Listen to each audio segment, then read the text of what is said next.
Party in the forest. One day in the forest, Rabbit saw Big Bear.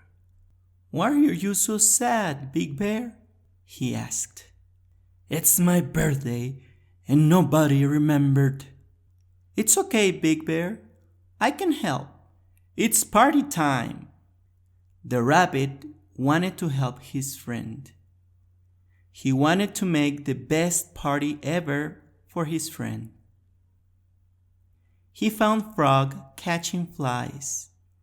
"Hey, Frog, do you want to help me make the coolest party for Big Bear?" "Nah," he responded.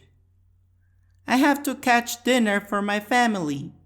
"Hey, dinner is on me." Frog accepted the offer. Next, Rabbit found the fox.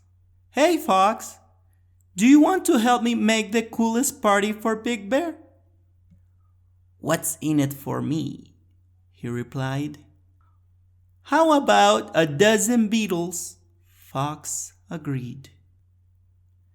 Just 2 minutes later, he found Squirrel, Raccoon, and Skunk playing in a pond. "Hey guys, do you want to help me make the coolest party for Big Bear?" "Of course, my horse. Anything for Big Bear. He's a cool guy." Then Rabbit saw the moose, the ram, and the deer. "Hey girls, do you want to help me make the coolest party for Big Bear?" "Is the wolf going?" they asked. "Never in a million years," he answered. "We're in, little rabbit." 1 hour later, everyone got together and Big Bear was so happy. Everyone had fun and they partied like animals.